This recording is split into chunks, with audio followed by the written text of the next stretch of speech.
में आपका स्वागत है। मैं दुर्वेश शर्मा, आप देख रहे हैं हिंदवेदा न्यूज। मैं धन्यवाद देता हूं श्री संजय मयूख जी का और आप सभी को आभार और धन्यवाद कि आप इतने कम समय में यहाँ पे उपस्थित हैं। आज की ये प्रेस वार्ता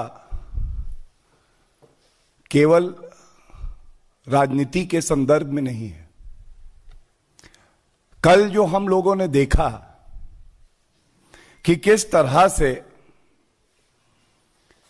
तमाम विदेशी, जिनको सेलिब्रिटी लोग चाहे कहें लेकिन हम सेलिब्रिटी नहीं कहेंगे, वो ताकतें जो भारत की प्रगति से परेशान हैं, जो नहीं चाहते कि हमारे देश की लोकतंत्र की बात पूरे विश्व में तारीफ करके करी जाती है, वो आगे भी हो, जो चाहते हैं कि हमारे देश की जो नींव है, आर्थिक मजबूती, सामाजिक मजबूती और सांस्कृतिक धरोहर, इसको कैसे नष्ट किया जाए, उसके लिए एक अंतर्राष्ट्रीय साजिश रची जा रही है।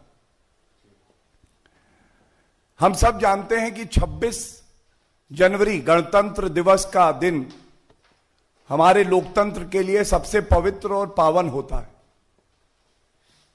और इस 26 जनवरी को जिस तरह से एक सुनियोजित साजिश रची गई, हिंसा हुई, उससे हर भारतीय के दिल में पीड़ा हुई। कल एकदम से रिहाना को याद आ गई भारतीय किसान कानूनों की। उसमें हमने देखा किस तरह से ग्रेटा थनबर्ग वो भी बता रही थी कि भारत में लोकतंत्र को कैसा होना चाहिए। और जब आप कोई गलत काम करते हैं, जब आपके पास नीयत साफ नहीं होती है, तो सच बड़ी मजबूती से बाहर आ जाता है। तो एक ट्वीट ग्रेटा थनबर्ग ने डाला जिसमें एक टूल किट थी। यह टूल किट कम थी, अराजकता की स्कूल किट ज्यादा थी। और यह अराजकता की स्कूल किट क्या थी? यह बता रही थी कि किस तरह से भारत में विदेशी ताकतों ने हस्तक्षेप किया कि गणतंत्र दिवस में यहां हिंसा हो। कैसे जो मजबूती भारत ने दिखाई है श्री नरेंद्र मोदी जी के नेतृत्व में, 135 करोड़ भारतीयों की जो ताकत है, कुछ लोगों की आंख की किरकिरी बन गई है। और आपके समक्ष में यह बात जरूर बांटना चाहूंगा, ये जो अराजकता की स्कूल किट डाली गई, इससे एक बड़ा खुलासा यह हुआ, छोटा मोटा नहीं, बहुत बड़ा षड्यंत्र हमारे लोकतंत्र के खिलाफ किया जा रहा है। 1 GB डेटा, 1 GB मटीरियल, यह सब उपलब्ध कराया गया उन ताकतों को, शक्तियों को, कि कैसे हमारे देश को कमजोर करे। किसान कानून तो एक बहाना है, हमारा पवित्र लोकतंत्र इनका निशाना है। और ये दस्तावेज जो सामने आए, जो अब पब्लिक डोमेन में है, हमारे लिए रिहाना, ग्रेटा थनबर्ग, मिया खलीफा और भी कई ऐसे विदेशी हैं जिन्होंने अपने अपने तरीके से समर्थन किया जो भी भारत में विरोध हो रहा है। हमारे लिए उन सबसे ऊपर हमारा लोकतंत्र, हमारा देश, हमारा भारत है। और जो इन दस्तावेजों में सामने आया वो मैं आपके समक्ष रख रहा हूं, क्योंकि वो चिंता का सबब है। चिंता का सबब इसलिए नहीं कि हमारा देश मजबूत नहीं, नेतृत्व मजबूत नहीं, सेना मजबूत नहीं। चिंता का सबब इसलिए है कि ये विदेशी ताकत आखिर चाहती क्या है।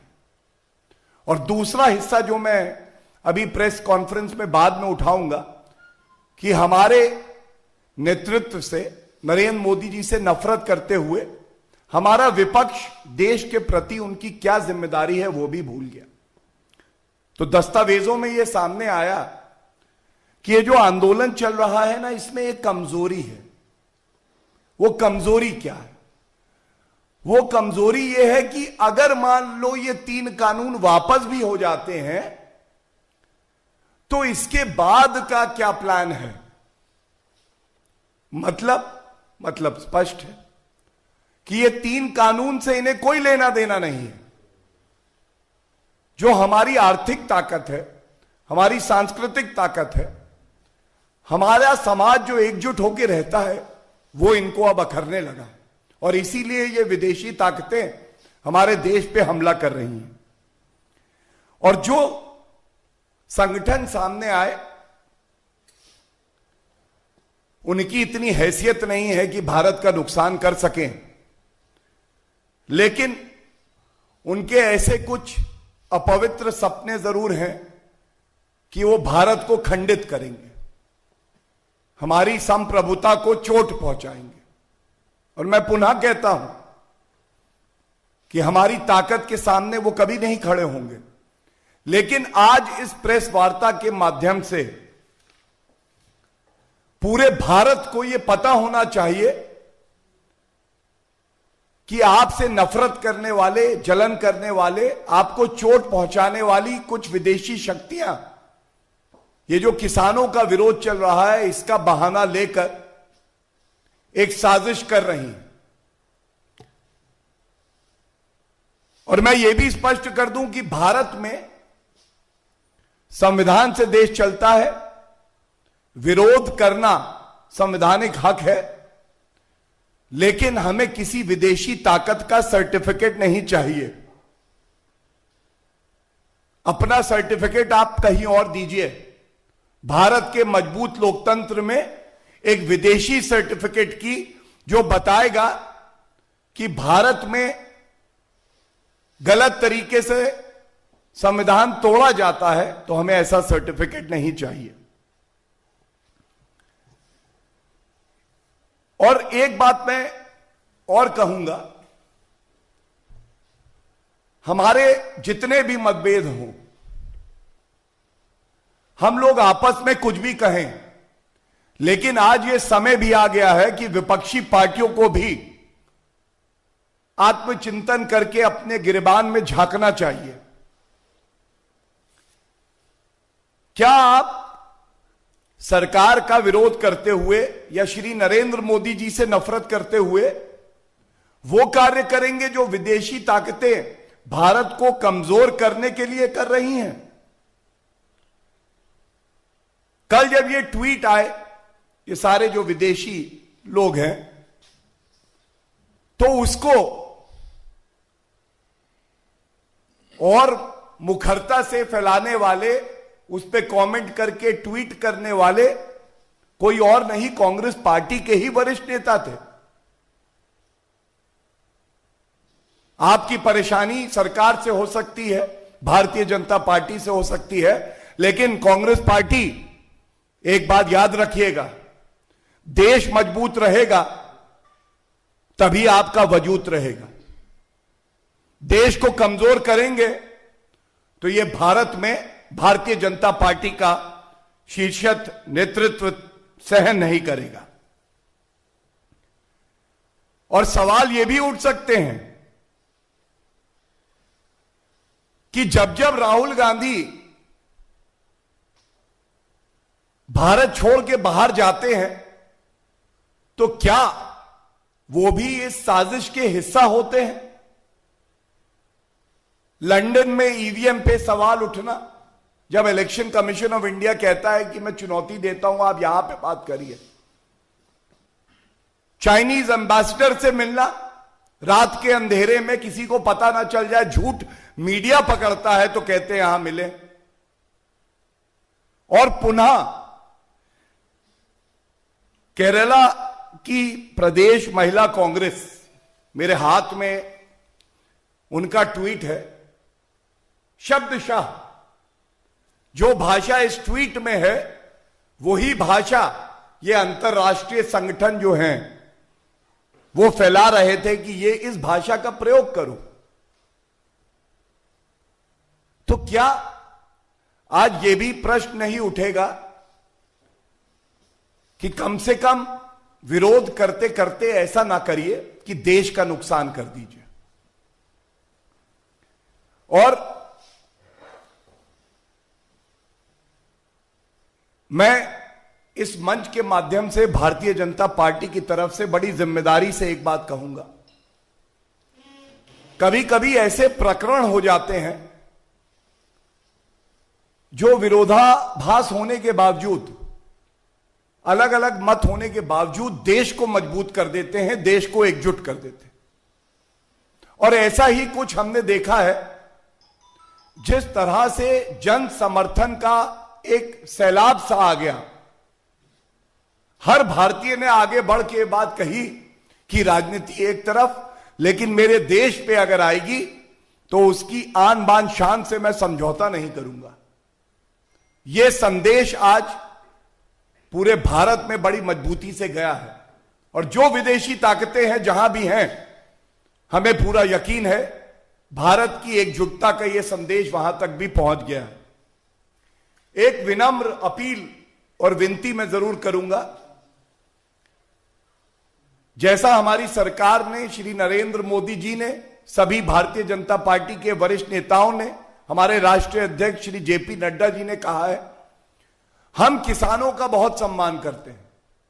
और यह भारतीय जनता पार्टी का सदैव मानना रहा है कि किसान वो है जो देश के लिए अपनी जान भी दे देता है। तो एक विनती और एक अपील मैं जरूर करूंगा किसान भाइयों से, आप हमसे बातचीत करिए। जो कुछ किसान संगठन हैं जिनको ये कानून ठीक नहीं लग रहे, वो विरोध कर रहे हैं, विरोध जरूर करिए।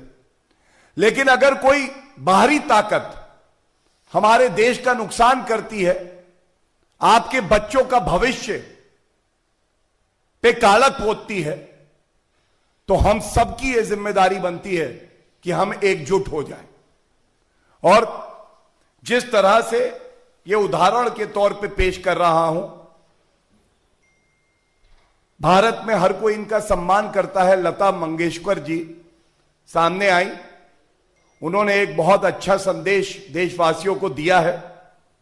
उन्होंने भी यह बात कही है कि विदेशी शक्तियों का भारत की अंदरूनी राजनीति में कोई स्थान नहीं है। उन्होंने यह भी कहा है कि हम अंदरूनी मामले सुलझाने में सक्षम हैं। इसी तरह से सचिन तेंदुलकर जी भी सामने आए हैं और तमाम ऐसी बड़ी हस्तियां हैं, बॉलीवुड से हैं, क्रिकेट जगत से हैं। ये सब आज दिखा रहे हैं कि हमारी एकता क्या है। और अंत में इस बात से करूंगा, जो विदेशी थे उनसे हमें वफा की नहीं थी उम्मीद, लेकिन विपक्ष क्यों नहीं जानता कि वफा क्या है। एक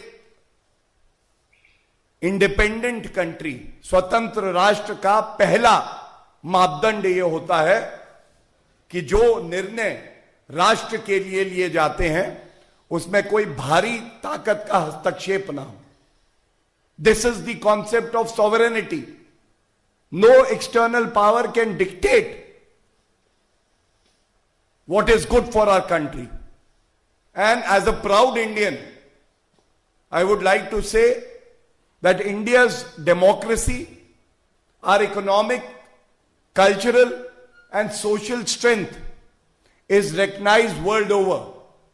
This is a conspiracy and a sinister design by certain powers internationally to weaken our country. And I must in the end say that India under the leadership of Shri Narendra Modi ji today is strong enough to not only resist but to destroy such evil powers. The entire country and every citizen stands united against this sinister war that is being waged against our country. This will not be tolerated. Thank you.